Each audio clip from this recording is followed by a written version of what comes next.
Olá, tudo bom, galera?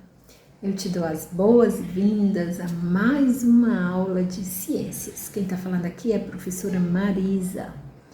E hoje nós vamos conhecer duas partes muito importantes de uma planta, a raiz e o caule, tá certo?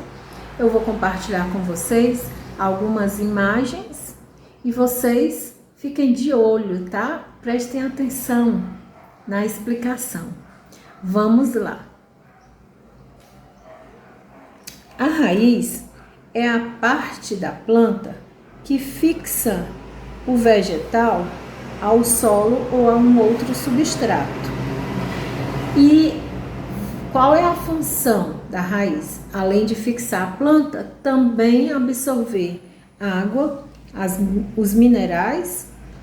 As partes que compõem uma raiz são a coifa, que é um envoltório formado por células mortas. Ela protege a ponta da raiz do atrito com as partículas do solo. Temos também a zona de multiplicação celular, que é a região da ponta da raiz protegida pela coifa. Ela é composta por células que se multiplicam com frequência, ocasionando o crescimento da raiz. Temos ainda a zona de alongamento, onde as células se alongam, fazendo com que a raiz aumente o seu comprimento. E a zona pilífera, que é chamada região de absorção, cuja composição é de pelos absorventes que retiram a água e os minerais do solo ou do substrato. Essa água e os minerais compõem a seiva mineral. Da zona de ramificação partem raízes secundárias que auxiliam no suporte da planta e na absorção da água e dos minerais. Tipos de raízes.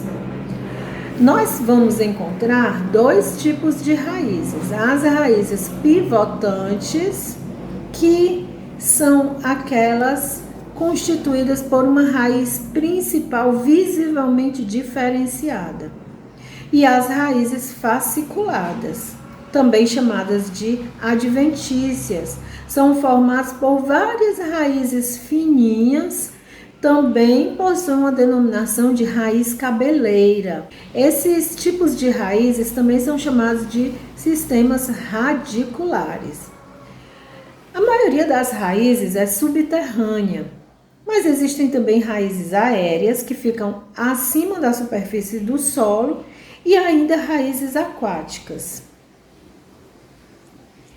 Nós vamos encontrar vários tipos de raízes, como, por exemplo, raízes respiratórias, raízes aéreas que crescem expostas ao ar, como as raízes da orquídea, raízes que absorvem bastantes nutrientes e fazem reservas de carboidratos, como as raízes tuberosas. Agora nós vamos conhecer o caule. O caule, ele é a parte que dá sustentação à planta. Ele também auxilia no transporte da água e minerais e no alimento produzido na fotossíntese para todas as partes do corpo.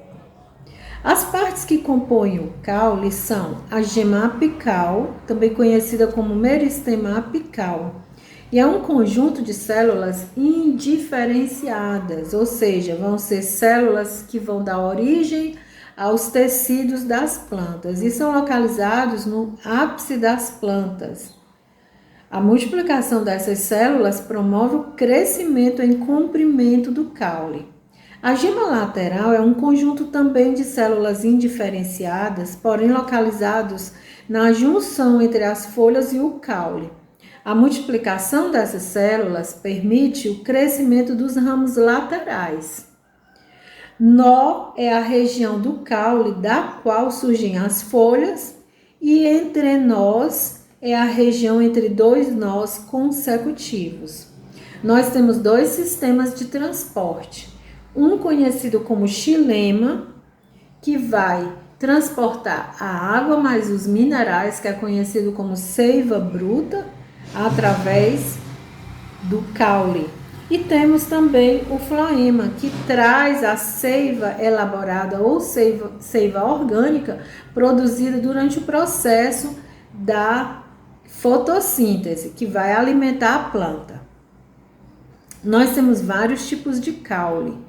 Temos caules aéreos, né, cuja maioria dos caules aéreos nós vamos ter os caules eretos, os caules tabulares, temos ainda os caules do tipo tronco, os caules trepadores, como por exemplo, chuchu, uva, maracujá. Temos caules rastejantes que crescem rente ao solo, fixando-se nele em diversos pontos pelas raízes. Exemplo, a grama, o morango, a melancia e a abóbora. Temos ainda os caules aquáticos que flutuam ou servem para fixar a planta a um substrato. Geralmente são clorofilados e pouco desenvolvidos. E finalmente os caules subterrâneos, que são conhecidos como rizoma, que é o caule que cresce na direção horizontal, é típico das bananeiras, da espada de São Jorge e do gengibre. Exemplo de bulbo, a cebola e o alho. E é isso, galera. Ficamos por aqui. Muito obrigada por sua companhia. Até a próxima aula. Um grande beijo para todos.